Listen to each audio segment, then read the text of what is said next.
Hey Tangerines! Halloween is just around the corner and I'm coming together today with other kin community creators to bring you a trick-or-treat collaboration. This playlist will be full of DIYs and recipes to get you ready and excited for Halloween.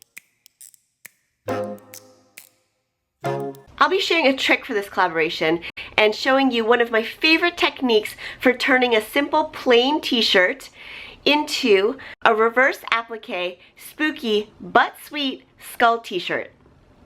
One of the things that I remember about being a child and dressing up for Halloween is that I would get really excited and look forward to getting in costume, but my parents didn't necessarily feel the same way. So this is a great solution for those of you who may want to feel festive and fun, but not get dressed up in costume. Be sure to check out all the other channels at the end of this video for some great ideas.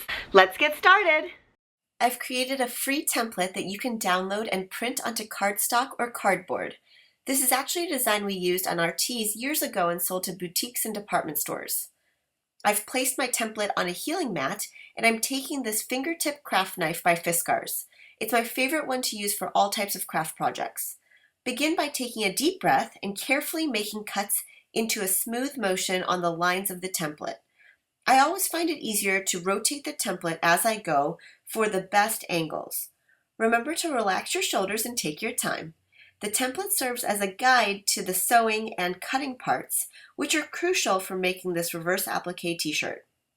By going around the curves and edges carefully, you may find yourself getting into a rhythm and finding a groove for this cutting.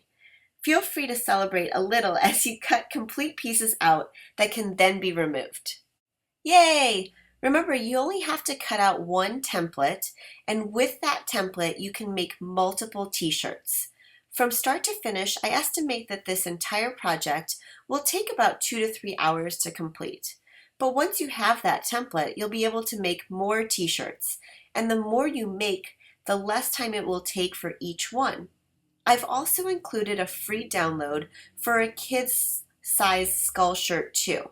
That way, you can have a matching adult one to go along with a kid's shirt.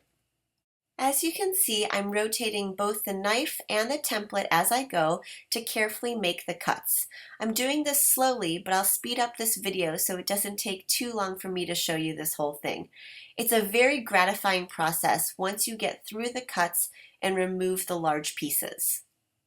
Alright, we're nearing the end and this is the last piece and I'll just pop it out. Our template is finally cut. Now we'll use this as a guide to transfer the design onto a t-shirt. I picked up a Massimo long sleeve shirt from Target. It's super soft and you can use any t-shirt that you'd like. I'm choosing this one because it's long sleeve and I like heather gray. Grabbing the template, center it in the middle of the shirt, but also I like to put it in the center of the armpit line. Because I'm using a gray shirt, I like to use this white Uniball Signo Broad gel pen.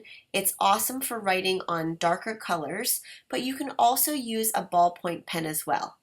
Carefully in place, be sure to hold it and decide on wherever you want to start. I've chosen this corner right here, and as you can see, the lines that I'm making using the pen are kind of dashy lines. So you'll want to make small lines, especially if you use a ballpoint pen, because you don't want to pull and drag the fabric. And as I go, I'm just adjusting my markings as I see fit onto the template. So it doesn't matter if you go up and down or around, and I just want to check to make sure that my lines are being shown because this serves as the guide to my sewing. Now, be careful because you don't want to make the marks that are like the bridges. So the bridges are what I call the pieces that are holding the hearts in place. You can draw over them. It's just a little bit more confusing when it comes to the sewing part, so I like to try to avoid them. In the past, we've actually marked it out with a different color on the template, but I just didn't do that this time. It's not the end of the world if you actually do draw those lines because they do get cut out. But you'll see what I mean as I start sewing, I think, and you'll understand why you don't want to draw those bridges in. So now that I've got everything drawn, I'm lifting it up and the template looks really good. What I do find though is that there are little gaps where those bridges are. So if you want, this is totally optional, but you can go ahead and fill those in so that it makes more sense and the hearts are completely filled up. Now, you'll take your backing fabric that you've selected. This is just a white piece of jersey, and I'm using these pins as well. You'll need some thread. This is craft thread, but you can use crochet thread or embroidery floss, and you'll also need a hand sewing needle. What I recommend to do to make it easier to thread is just get a little saliva on it and flatten it out, and then you'll want to thread your needle. Another thing to keep in mind is you don't want your thread longer than the length of your arm because that's all you can pull through. To get the right size of the backing fabric, you'll just want to make sure that it's large enough to cover the entire design with a little bit of extra room. So I would suggest maybe an 8 by 10 or an 8.5 by 11. Whatever your size sheet of paper that you've printed this template on, that will be sufficient. Now I'm carefully sliding it through the bottom of the shirt and smoothing it out. You'll want to make sure the top of the fabric, if you're using a printed fabric, is on the top as well. Then I'm taking my pins and pinning the front of the shirt to that backing fabric. Now you can pin it through the hearts, you can pin it through the skull, you can pin it through whichever parts of the design you'd like, just making sure that you get full coverage and that the fabric is indeed flat. You'll want to check it on the back and it looks pretty good. Now it's time to begin hand sewing. I'm coming up through the back of the shirt, through the heart. This part is a little tricky, so I do suggest you should start with the hearts. You're going to be using a simple straight stitch. I like to keep my stitches about 1/4 of an inch long and then about half that distance in between the stitches. So as you can see here, I am going down through the fabric. I can remove this pin now, and then I'm popping my needle up and then pulling it through. So depending on how quick you are with hand sewing, this shirt can take, a couple hours or it can take a little bit longer, but I really do suggest getting a rhythm and then planting yourself somewhere comfortable so that you can enjoy this process of sewing. It does take some time and patience. This last little bit, or this, I guess, crevice of the heart, I'm going to actually go down for my stitch and I'm popping my needle back up about 1/4 of an inch, and I'm going to do a back stitch because I want to form this V at the notch. This is totally optional. I just found that it looks a little bit better. So I'm going back down through that other stitch and then popping the needle back up over here. There we go. And that way I've formed this little V that makes it just look a little bit better and finishes it off nicer. So then I will continue my stitches around the curves.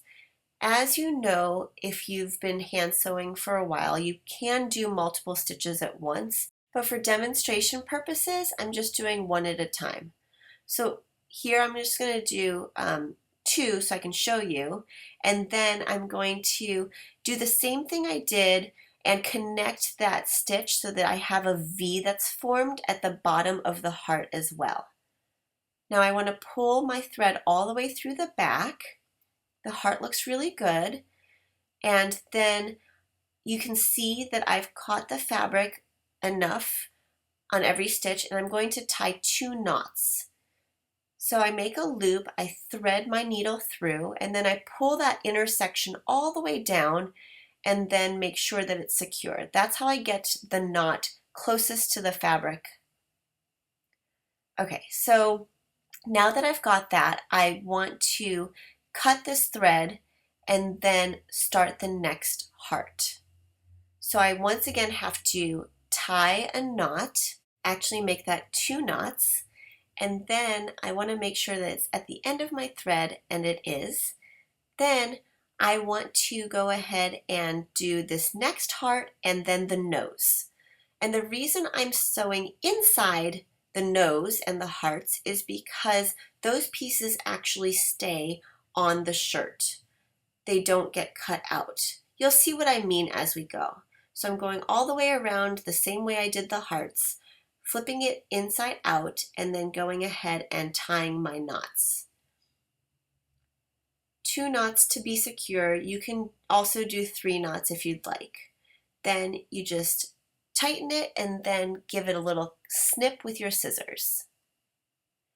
All right, so those are great, and now that they are done, I'm taking another piece of thread, a longer one this time, well, as long as my arm at least, and then I'm going around the skull. But here's what is different. I'm going around the outside of the skull.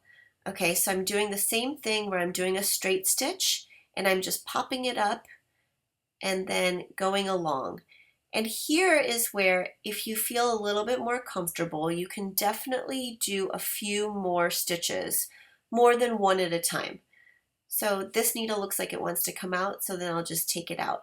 If the needles get in your way, definitely remove them. You just want to make sure that your backing fabric is flat as you're sewing. And I highly recommend getting comfortable and sitting on the sofa, making sure your shoulders are relaxed. People tend to tense up when they begin hand sewing, but this really should be a relaxing and therapeutic process if you can help it. I want you to enjoy this whole thing. So as you go, remember to keep that in mind. Also, as you're nearing the end of the stitching for the skull part, the top part, the head, you'll want to do the same thing you did before and lay it out. I like to admire it a little bit. Look at all that stitching. Way to go! Now I want to make sure to tie my 2 knots again and go ahead and cut it off using the scissors. Now I'm not going to show you the whole process of stitching the bones, but you'll want to do it the same way you did around the head. So on the outside of the lines, you'll want to go around, and that looks pretty good so far. Once I'm done, look at this work. Okay, this isn't even the fun part yet, all right? We'll have to turn it inside out, and we want to trim the backing fabric carefully. I've got these Fisker scissors that are marked with a little bit of washi tape so that I know that they are for fabric. I'm going around the design carefully, really carefully, by separating the backing fabric from the shirt. I want to make sure my cuts are about 1/2 inch away from the stitching. I like to take my time with this, and in the same way that I did the cutting, rotate the t-shirt and carefully make the cuts as I go. Whatever works for you and whatever you're comfortable with, I would suggest doing that. Make sure that you're cutting at an angle where you're not totally distorting your body, and then you'll be done. And that's what it looks like. I've reversed the shirt. Now here is a really fun and crucial part. You'll want to separate your fabric from the backing. So the top of your shirt, pinch it so that you can make a tiny snip with your scissors. This is the best part, but you also have to go very slowly and carefully. Using your pen marks as a guide, you'll want to cut directly on the line. I'm so sorry, I don't know why the camera is not focusing, but you'll want to make sure that your scissors are cutting directly on the pen line.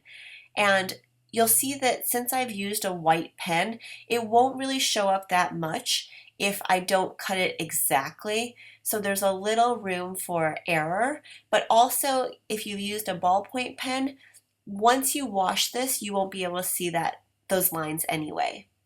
Now I'm carefully going over and cutting the hearts. You'll see why we wanted to sew on the inside of the hearts and the nose, because those pieces are staying on the shirt. Awesome. Once you remove that piece, it looks like this, and it looks great. Now for the bones, you'll want to do the same thing. Pinch your fabric, carefully make a slit, and then slide your scissors in and cut on the line. You are so close to being done. This shirt is going to be amazing. Just a few more snips and then we're done. What an awesome outcome for all that hard work. Hope you enjoyed learning this trick and feel inspired to create your own one-of-a-kind spooky but sweet reverse applique t-shirt. If you have any questions or want to link your projects, please do it in the comments section. Would love if you subscribe to my channel as well. We're always up to some cool crafty things and I'd love for you to be a part of it. Thanks so much for watching and be sure to check out these other videos from Kin Creators.